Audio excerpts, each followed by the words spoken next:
So the brain work involved in the reading thing is insufficient to be transparent to the mind work of learning from what they're reading.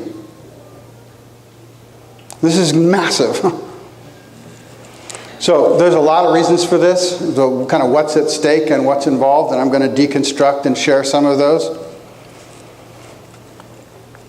Probably one of my favorites is what we call superficial thinking. We seem to go back and forth between the pole of we shouldn't teach the code, or we should teach it, but teach it in this super simple way that doesn't actually work and hasn't worked in English for 500 years.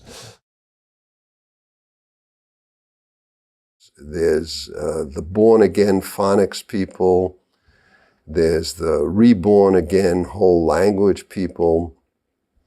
And they're actually more like cults than religions. Is why do people dichotomize phonics and whole language? Why do they look at qualitative versus quantitative methodologies? Why do they look at cognitive versus social and emotional development? The common theme is a lack of knowledge.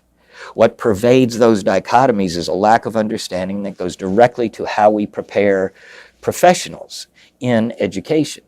There is no reason why that kind of concrete thinking should exist, but it does. There's so many things involved in the process of learning to read, from this kind of early life learning trajectory and how that trajectory prepares, what I mean by that early life learning trajectory involves the kind of linguistic, vocabulary, language learning environment that children are born into. I mean, kids are kind of like the myth, the myth of the fish growing to the size of the pond. It's a myth, but using that as kind of a leverage for a moment.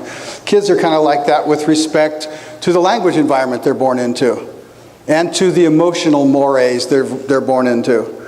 So depending on how kids come through this early life learning trajectory in the language environments they're born into and how resilient they are emotionally, how much frustration and confusion they can handle before they want to protect themselves from the overwhelm. Those things determine their takeoff trajectory into reading. And reading itself has this radically artificial and unnatural form of confusion involved in it. And so if teachers aren't able to read the incoming trajectory of these children and then differentially unfold that confusion, these kids are in trouble.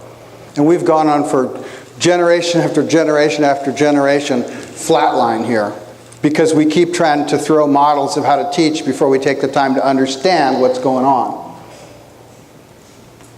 But in order to understand what's going on with reading, we have to go to kind of a deeper level and say that reading is kind of the tip of the iceberg about learning. The challenge of reading, before we talk about the challenge of reading, we need to have a different understanding of learning itself.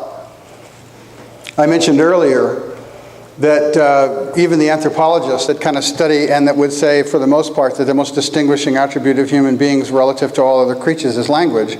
But if you go into that, you say, what is it that drove human beings into differentiating language to the degree that is so powerfully separates us from everything else? It's learning. The thing that's most distinct about human beings is learning. One of the ways that draws this out for me that I think is really fascinating is that we are who we learn to be. I mean, you could say that there's some influence by some, powers outside the scope of us, right? So let's put those aside for a moment because they're outside the scope of us. You could say that there's some aspect of us that's being determined by our genes. The more that we learn about that, by the way, the less that's true. The more that we find out that the genes are basically being activated by environmental, experiential happenings. They're not mechanically programmatic.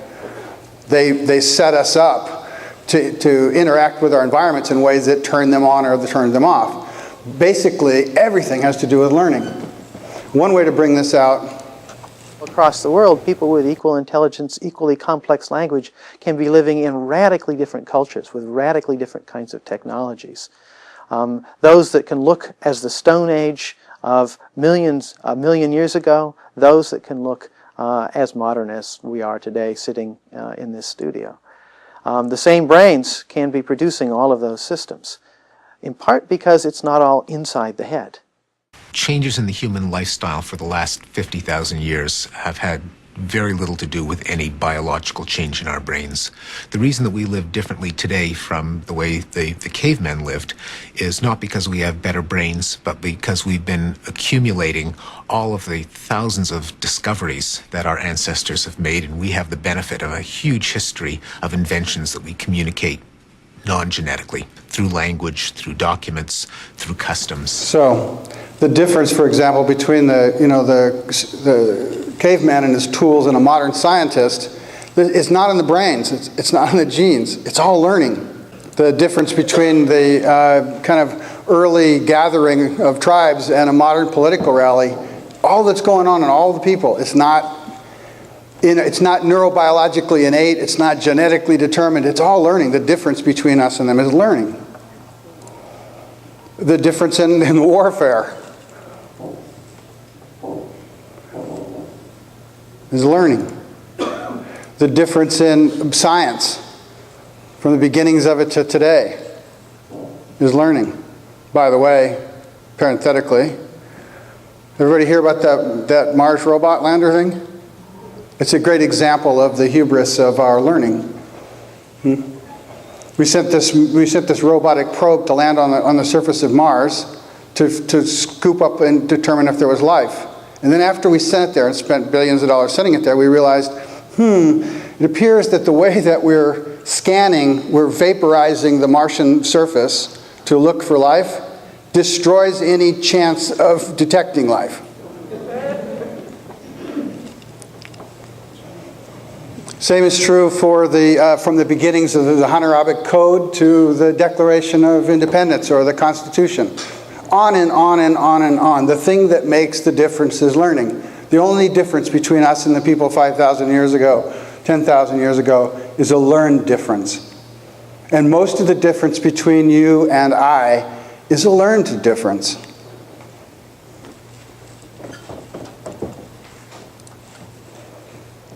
Collectively, we are who we've learned to be.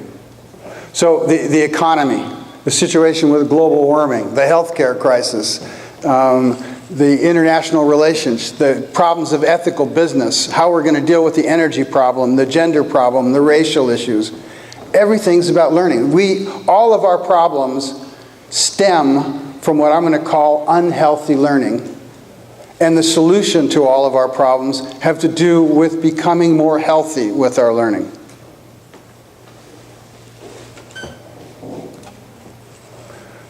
One of the ways that I like to think about it is not only do I learn, I am learned.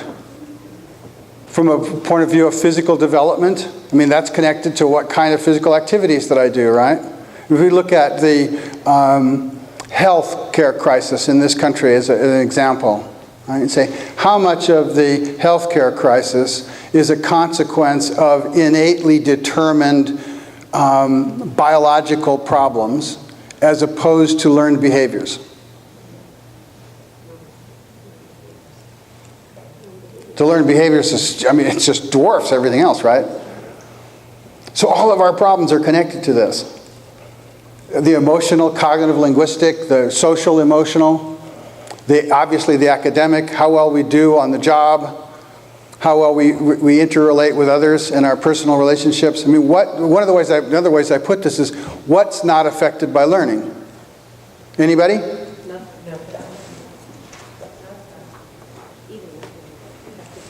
I mean, some people would say love but as soon as you can say anything about it, as soon as you talk about any kind of manifestation of it, you're in the field of learning, right? Nothing's outside the scope of learning. How well we parent, how well we participate as citizens, and so forth.